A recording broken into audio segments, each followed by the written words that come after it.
अब वो सिलवट पर अपन फोरत मार चुली मैं सिंगार कोई बेकार मर्दा कलश के रानी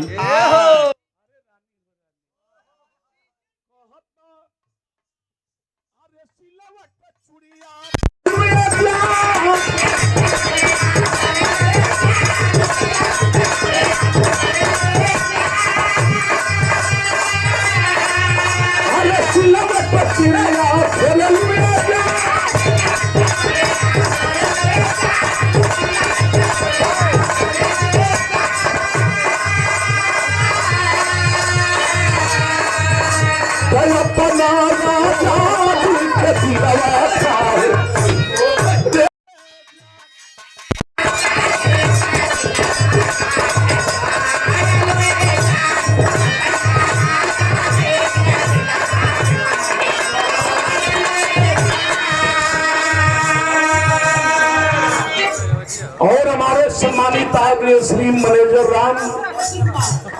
शिवाम बिहार के ऐतिहासिक सदनी माटी से इतने 100 रुपये का सम्मान और 100 रुपये का सम्मान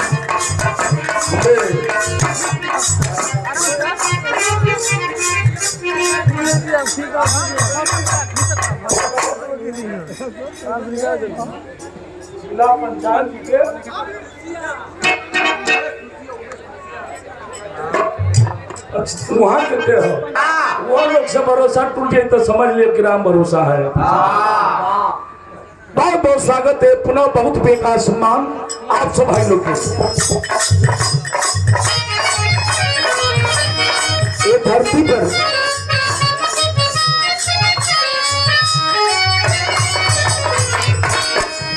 इधर ही फिल्म में बड़ा खुल नहीं गीत चलता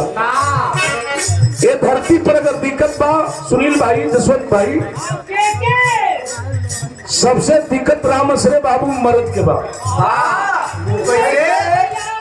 अच्छा हमनी के तो दिक्कत है कि किरिन जब डूबे ले तो घर छोड़ दे जा आ किरिन फूटे ले तो घरे चल जल्दी जा। अब संगे संगे है जितना यूट्यूबर भाई बने हो हमनी से कम नहीं खाए और विधा के बड़े अच्छे गायक और ठेकेदार भी है हमारे सम्मानित आदरणीय श्री विनोद यादव जी तेनोही के ऐतिहासिक संजमी माफी से चूंकि रास्ते में मुलाकात हो गई हमने कहा कि चलिए ठेकेदार साहब ये पुष्प के पंखुड़ियों में गुथा हुआ सुंदर हार और ये पुनः 500 रुपये का सम्मान बहुत बहुत स्वागत करते हैं आप सबके प्रणाम को लगी है। तब बतावत ऐसे बानी कि मर्द अगर घरे हो पंचायत साहब तो मेहरारू कद किए जी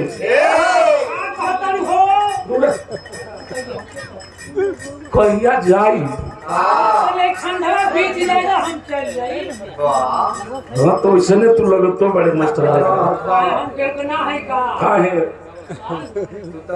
अगर मरद चल गई तो बढ़िया रहल पहले जब चिट्ठी चपाठी आवे जाओ खीस बुता जावे बदे कि अगर खिसियाइयों के मेहरा चिट्ठी लिखे तो वो चिट्ठिया जात जात जात जा आवत आवत उन्हें से जवाब आवे तो खीस बुता जा। आई मोबाइल जब से चल गई ऑनलाइन बात होते तनकियों फूसफास अगर बात हो जाते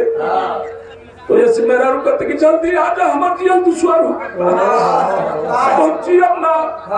जोर खा के बोल जाए मर्दा कलश की मान जो अभी 10 दिन नहीं बीतल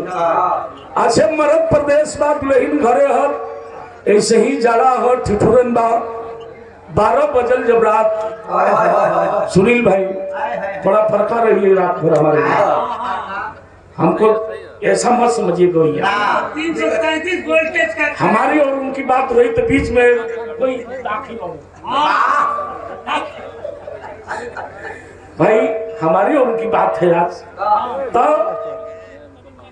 12 बजल तो दुल्हनिया चिहू के जगल का है ओकरे पिया के याद पड़े लगल फुका फाड़ के रोए बगल में देवर सुतल हो देवरा पूछल कई बजी काहे रोत है कल देवर बबुआ का दुख बताई तो बतावे लगल का बतावलस अरे रोवत रोवत भीग गइल बा और हसुआ से हई तकिया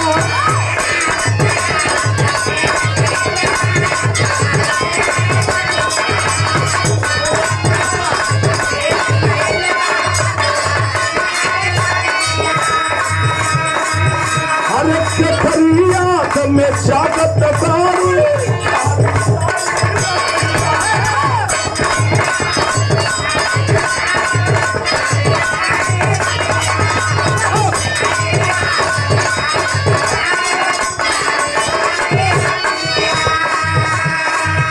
अरे रोवत रोवत भीग गइल बा हसुआ से हई तकिया